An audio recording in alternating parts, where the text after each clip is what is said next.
Hi, I think we're live now. My name's Adrian. I work for an insurer broker called Marsh, and we assist Jobs Australia with their workers' compensation program. Today, I'm going to be talking about national workers' compensation as an overview. So nothing in particular per state, just a national overview of workers' compensation, similar to a 101.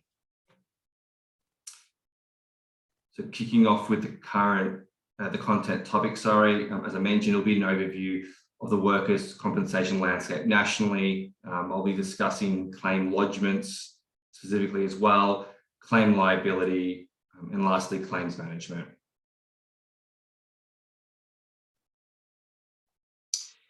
In terms of the workers' compensation landscape, it can be a bit confusing considering we don't have a national workers' compensation scheme, which would make things a lot easier if you're working across multiple jurisdictions.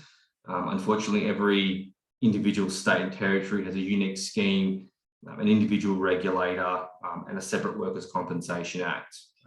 And as you can imagine, if you're someone like myself, or if you're new to workers' compensation especially, it can be quite challenging if you are working across multiple jurisdictions. As every state does have different timeframes around, for example, lodging claims as an employer, how long those claims run for, when workers' compensation payments commence and when step downs occur, as well as a lot of other things as well. So it does cause a bit of confusion, and it can be challenging at the best of times, but at the same time, it does make things quite interesting when you are working across multiple states and territories. But it's just something to be mindful of if you are working nationally, that even though you might know, a scheme in one particular state or an act in another state, that it's definitely going to be different in every territory and state you want to take. In terms of the two forms of schemes in Australia, you've got your managed fund states and your risk states. Just to break it down, your managed fund states are active in Victoria, New South Wales, Queensland, and South Australia, whereas your risk states operate in Western Australia, Northern Territory, the ACT, and Tasmania. You've got four main insurers when it comes to your risk states. It's QBE, Allianz, GIO, and CGU. Whereas in the managed fund states, it depends on who has the licenses with the regulators in that state. So in Victoria, excluding CGU, who have recently exited the scheme, you've got EML, Allianz, Gallagher Bassett, and Exchanging. Over in New South Wales, the majority of policies are with EML, and you've got a small cohort of large employers with Allianz, GIO, and QBE. In Queensland, you've just got the one operator that's WorkCover Queensland. And lastly, in South Australia, it's a two insurer state where you've got all clients split between EML and Gallagher Bassett. In terms of what's, I guess, the major differences between the two different types of schemes, I guess when it comes to managed funds schemes, with the way it's broken down, you've essentially got a regulator in those managed fund states who take control of the financial risk of the scheme. So that includes the premium payable by employers. The regulators actually collect the premium, calculate the renewals. This isn't done by the insurers in normal insurance. It's all done by the actual regulator. So if you look at Victoria, for example, with WorkSafe, they're the ones that are responsible for actually providing premium notices to individual employers. You won't have a company or an insurer such as Allianz providing that type of financial responsibility to you, as you would see in other lines of insurance, such as house insurance and car insurance. The insurers do act more as, I would say, agents rather than insurers when it comes to the managed fund states. And they're remunerated not by premium collection. It's broadly based on the volume of policy they hold. So the bigger the market share, the more they get remunerated by the regulators. their claims performance. So the faster they get workers back to work, as an example, and the service they provide to employees and workers as well. So it's primarily, their remuneration is primarily based on service rather than the premium they issue to their clients. As mentioned before, the regulators are the ones that manage the financial risk and manage the gains and losses from those renewals. When it comes to the risk states, it's the complete opposite. You don't have the regulators in that state taking care of the financial risk. This is done by the insurers, so the liabilities and financial responsibility of the insurers are to provide those policies which are privately underwritten. The insurers underwrite the risk to make a profit or loss based on their pricing, and the claims cost is similar to most insurance lines you'd be familiar with. Marsh does, considering this is a bit more complicated than the managed fund states, help our clients ensure they've got appropriate premiums and pricing for their programs in the risk states, and make sure they've got appropriate coverage as well in the event they have a claim. In terms of how premiums are calculated, it does depend on the type of premium model you have as an employer and the state you operate in. So you've got your conventional models, which are pretty much available in all states. That's the conventional models that you're probably most familiar with. You've also got your non-conventional models as well, which pretty much operate in all states apart from Victoria. So for example, in New South Wales, you've got your LPR model. In South Australia, you've got your RPL model. And in Queensland, you've got your LEAP model. And self-insurance models operate in all states as well.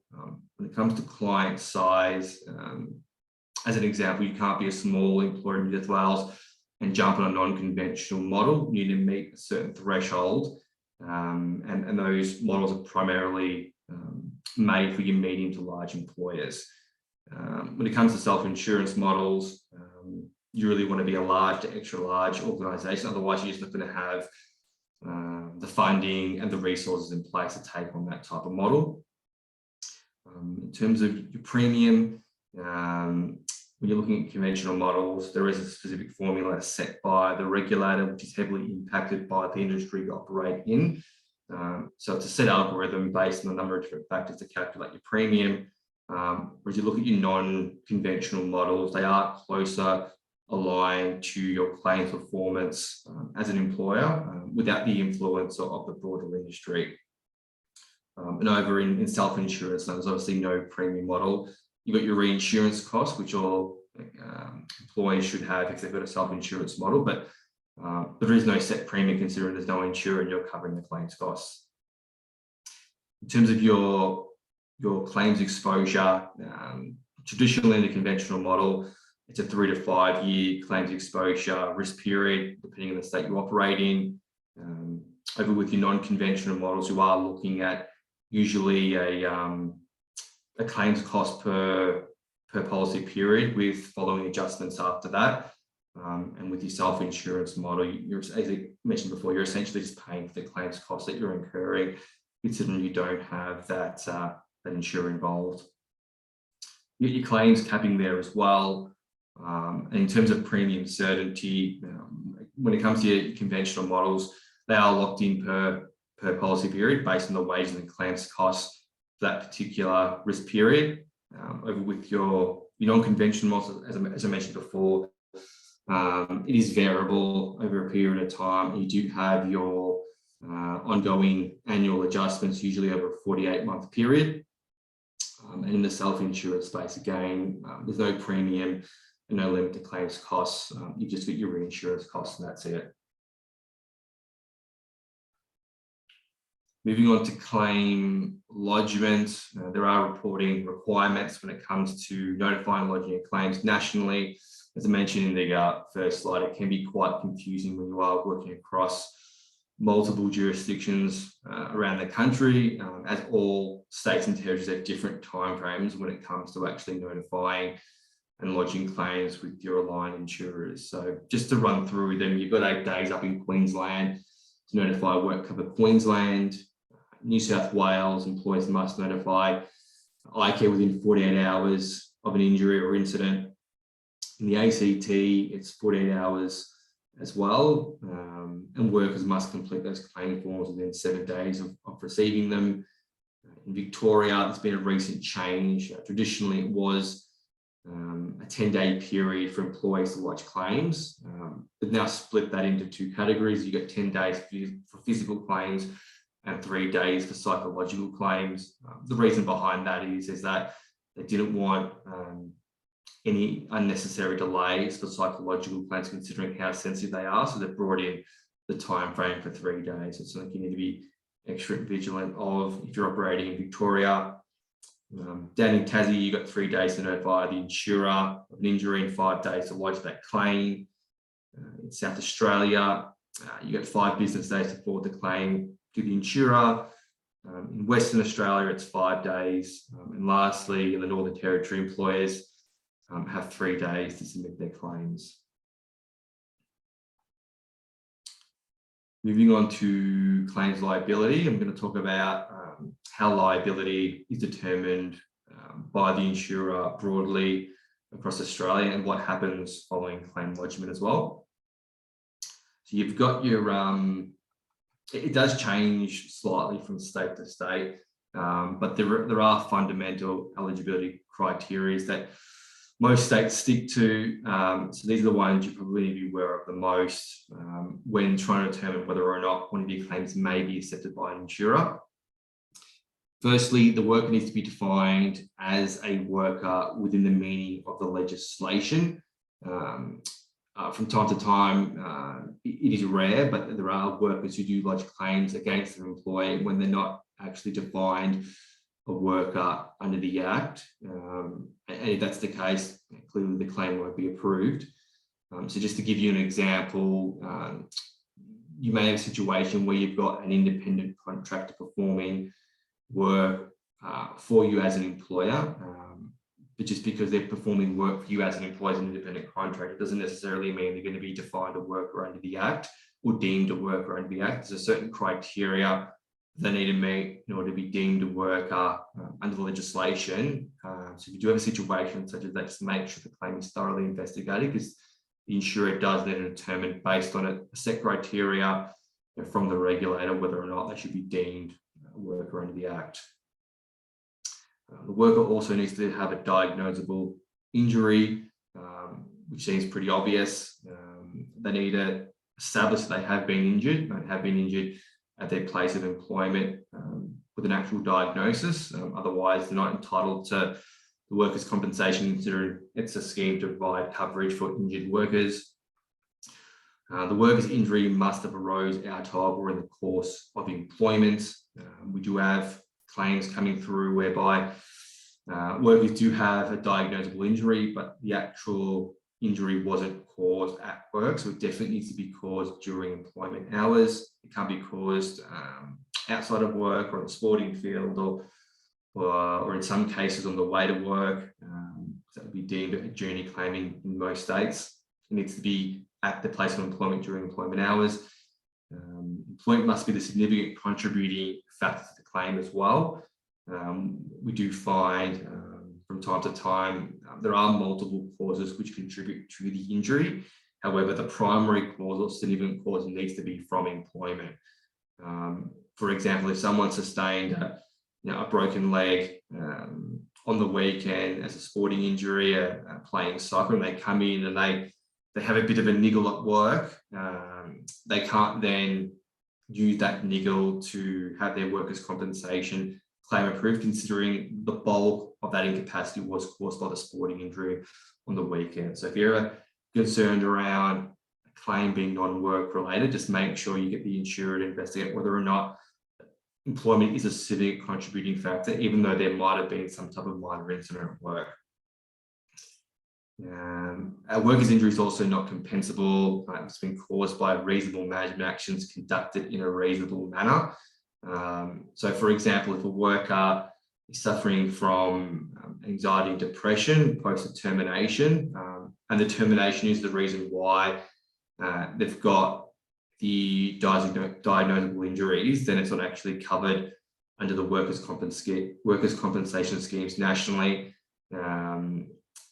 So as an example, if someone is terminated for misconduct and then they went through a termination process, and as I said, that they're suffering from anxiety and depression as a result of that, and that's definitely not covered under the Acts.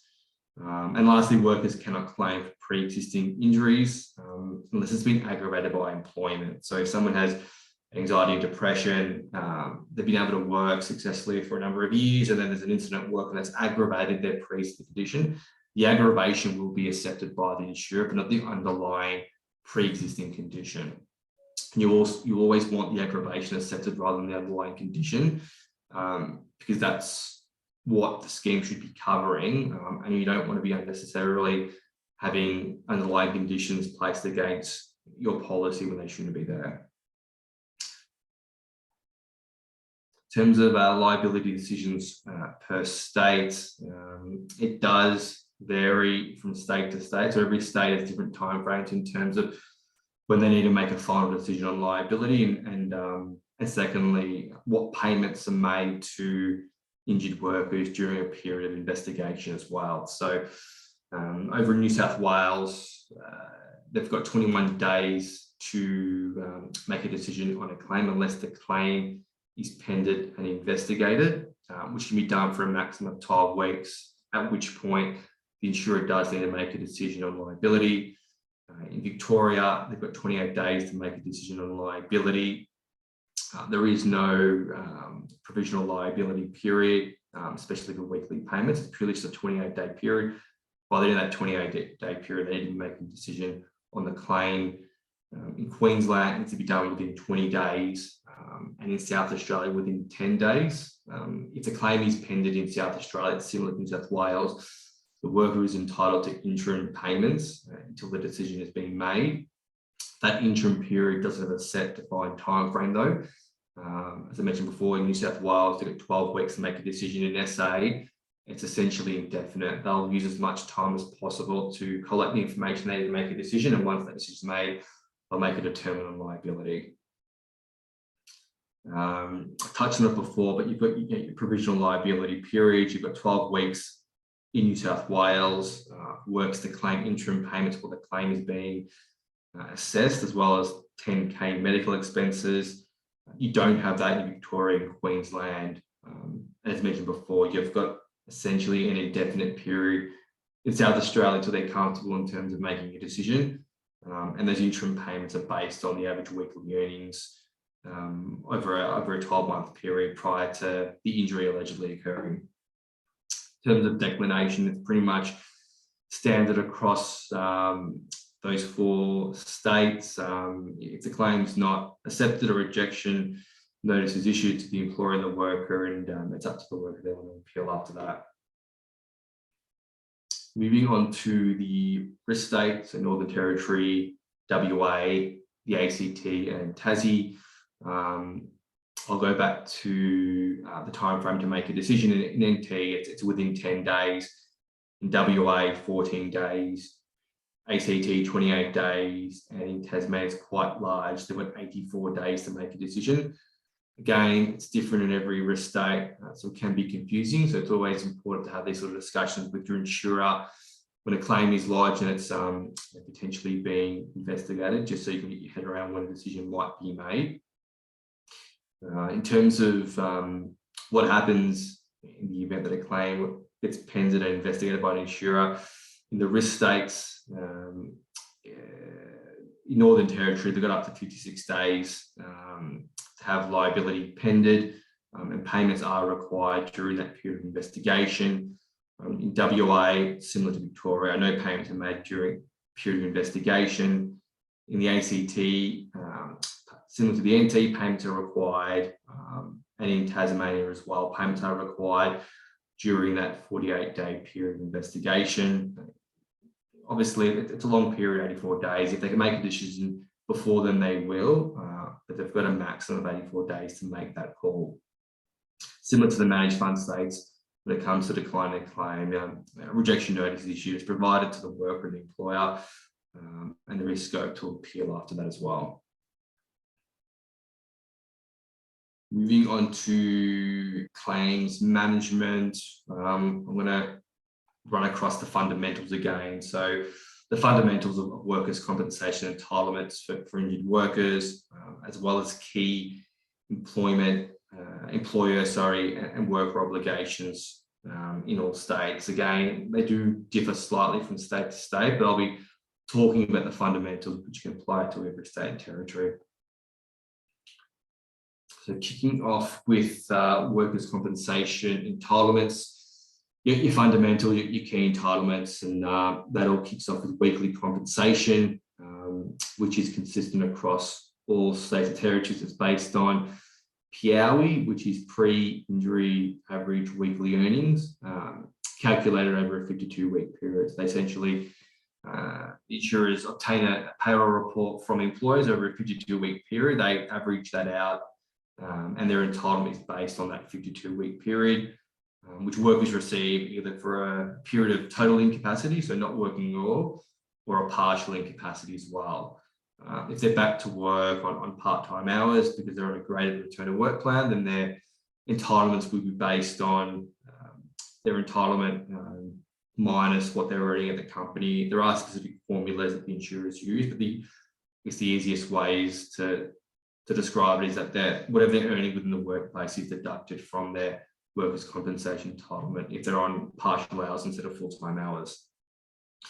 Workers are also entitled to reasonable medical life expenses specifically related to the claimed injury, which is pretty self-explanatory again. So if they need to go to the hospital for an operation, their hospital costs are covered, the specialist costs are covered. If they need rehab post the operation, their physio costs are covered. And if they need any non-mainstream treatment as well, that can be approved by the insurer, such as a pain management program, if the insurer feels as though that the worker requires it to recover from the workplace injury. Workers are also entitled to occupational and vocational rehab services as well. So a lot of time employers need the assistance of a third-party provider, someone with an allied health background, to help their worker get back to work in a safe and sustainable manner. If that's the case, the insurer refers them off to an OPRE provider, and their costs are absorbed by the claim as well.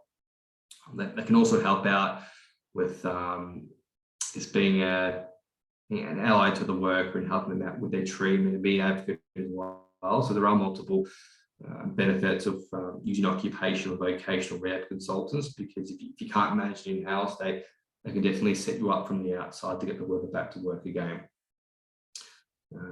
Death and funeral expenses are covered in the event of a death claim, and home modifications can be approved by an insurer as well. So there are claims that come through catastrophic injuries where someone might be left in a wheelchair, for example, so the insurer can modify their home to put a ramp leading up to the front door, or if they're struggling to shower themselves, shower rails can be installed and showers that help out with that as well. So it just depends on the nature of the injury, what their circumstances at home include, but home modification are definitely covered as part of work cover claims. And you've also got your lump sum benefits as well. So you've got your permanent impairments and common law payments to economic loss and pain and suffering as well. These lump sums and entitlements do differ in terms of thresholds from state to state and territory, as well as the monetary amounts accessible as well. However, the entitlements are available nationally, and I guess just to describe how they differ, the two lump sums. You get your permanent impairment, which is a lump sum based on a permanent impairment an injured worker might have as a result of the injury, for example, a loss of an eye, or a loss of a limb, or a loss of a finger.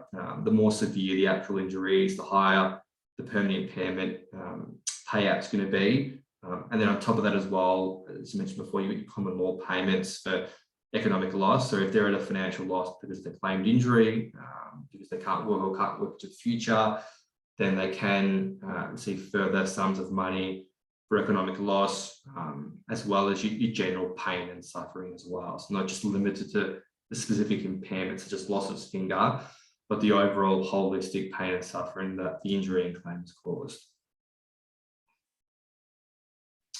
Moving on to the calculation of weekly payments, like I mentioned a couple of slides ago, it's pretty much national when it comes to how the worker's pre-injury average weekly earnings are calculated. It's calculated over a 52-week period. It's a bit different over in WA, where the awards come into place as well, but 52 weeks is a general rule across the 8 states and territories. Overtime and bonuses are primarily include as well, depending on which state you're in. New South Wales and Victoria don't include bonuses, but they definitely do include overtime, but the overtime is removed after 52 weeks. So again, it's something you need to be across as an employer, because it can quite complicate what a worker's entitlement is going to be and what your step downs are going to be looking like into the future as well. In terms of the benefit structure, the next 2 slides are quite wordy, but I'll try and simplify it as much as possible. Kick off with Queensland. It's pretty much in excess in most states when it comes to weekly payments. So like any other type of insurance product, the policyholder being an employer in this situation does have an excess that needs to be absorbed by the business following claim acceptance.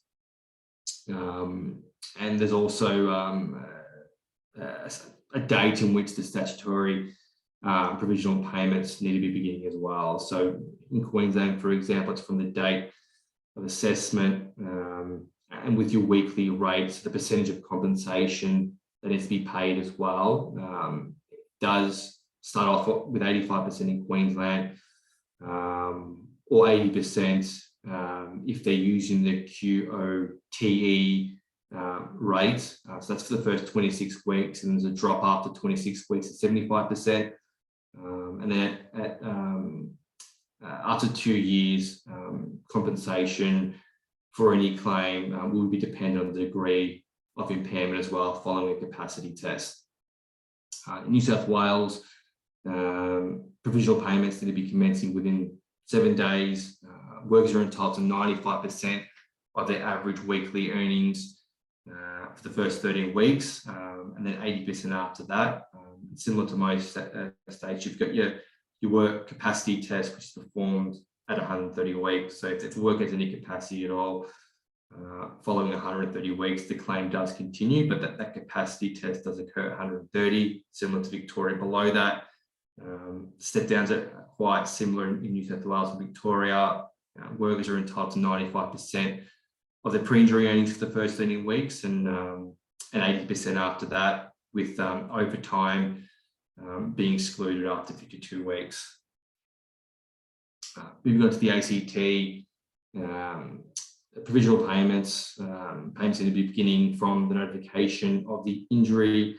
However, they do receive 100% of their average weekly earnings for the first 26 weeks and 65% after that, or if a statutory flaw is applied, and that occurs up to that period instead of the 65% threshold in the ACT. In South Australia, they're actually entitled to 100% of their average weekly earnings for the first 52 weeks, which is probably the most beneficial out of the 8 states and territories, whereas it drops to 80% after that 52-week period. Again, after 2 years, seriously injured workers will receive 80% after a work capacity test. Whereas if they're not seriously injured, that's when the claim does cease.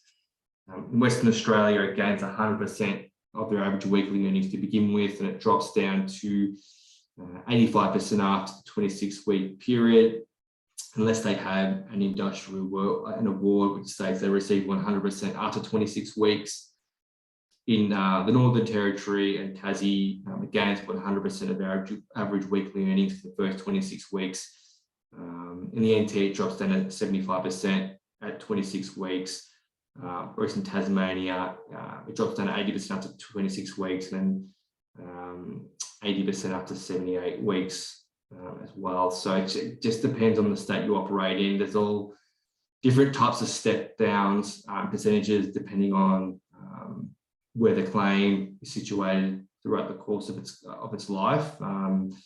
So if you are interested as to when or how to pay your worker at what rate, just make sure you're linking with your insurer. They'll be providing letters and correspondence around when the step down to occur and what to pay initially, but it's always best to have a broad understanding as to when to pay a worker, what percentage to pay of their average weekly earnings, and when those step downs are going to occur. If you go into employer obligations, there are fundamentals across the country. Employees need to be providing a safe work environment for their workers. They need to be providing a summary of the Act, as well as if you get injured poster around the workplace as well. So workers are aware of workers' compensation and know how to claim if they do have a workplace injury. A return to work program needs to be available at all times within the organisation as well, describing the steps you're going to take to assist the worker in the event that they're injured. If you don't have some type of return to work program in place, it doesn't need to be war and peace, but just something in place to help out with a new injury. It's definitely advisable. There needs to be a record of work-related injury as well. So whenever you have an incident or injury, just make sure you're noting that down in your internal databases. Whenever a worker does have an injury or there is a reportable incident, just make sure you notify the insurers within those timeframes I mentioned at the start of the presentation. There also needs to be a return to work coordinator appointed at your organisation. They don't need to have a medical background or an allied health background, but there does need to be some type of return to work coordinator appointed within the place of employment. So in the event that a claim does occur, there's someone to go to help out with getting the worker back to work again and helping out with the claims administration. The next two are really important in particular. All employees need to be participating in return to work planning with their injured workers, and that includes ongoing dialogue, workplace meetings, developing return to work plans, offering suitable employment options, etc. That's one of the things that insurers in particular look at, and that if you're not planning for return to work, most likely you'll be referred off to the regulator considering you're breaching one of your obligations. And as mentioned before, you need to be providing suitable employment options to the extent reasonable to injured workers. So if there's administration duties available, they're available 10 hours a week, and working can drive to work and sit down and jump on a computer, and those duties need to be made available to the injured worker. As I've mentioned on the slide, it is to the extent reasonable though. So if there's no duties available, or the worker doesn't have the skill set to actually complete the duties because they're computer illiterate, for example, then you don't have to be offering the lighter duties. It's all based on reasonableness. So if within reason you've got something available and the worker's happy to complete it, they can complete it, then it needs to be offered to the injured worker. Finishing off with worker obligations, they're quite similar to employer obligations to an extent. They're just on the other side of the tennis court. In terms of safety, they need to be taking reasonable steps for their own care and health and well-being, as well as the health and well-being and safety of others within the workplace as well. Even if they're working from home, they need to be looking after their own health and safety. They need to be participating in return to work planning as well. So they need to be in constant dialogue with their employer. They need to be returning phone calls, attending workplace meetings, and speak to the GP about return to work as well. In the event that they can return to work, they need to be making reasonable efforts to return to work instead of just talking about it. So if a plan has been signed off by their employer and by their treating health practitioners, they need to be returning to work to the best of their ability. They can't be taking days off or choosing when they want to work or how they want to work. If it's signed off on a return to work plan and it's reasonable, then they need to be making reasonable efforts to comply with that return to work planning.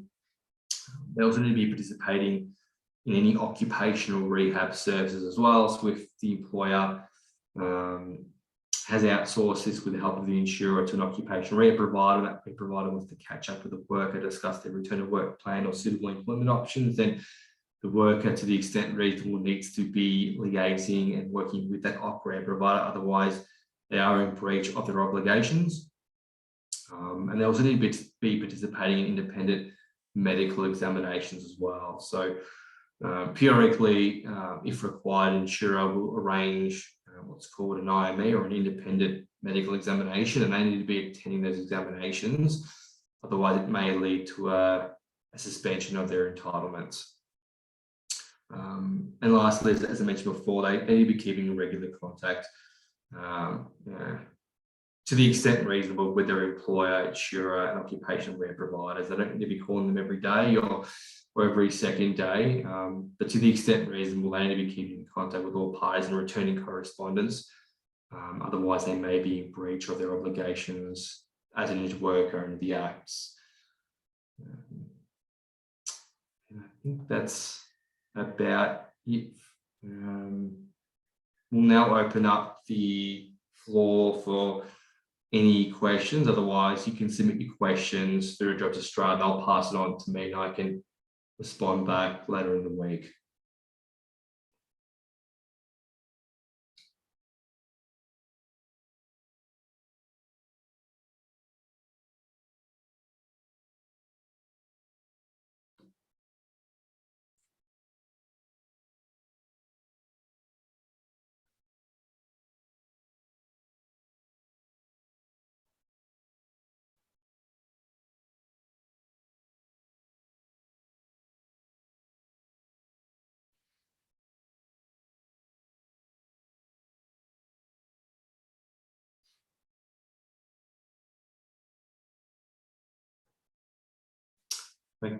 Okay, I don't think we've had any questions come through, which is fine. The presentation will be made available. If you're reading through it, you don't quite understand, especially when it comes down to the step downs and entitlement calculations, then just send a question through to Jobs Australia, and they'll pass it on to me, and I'll answer it in due course.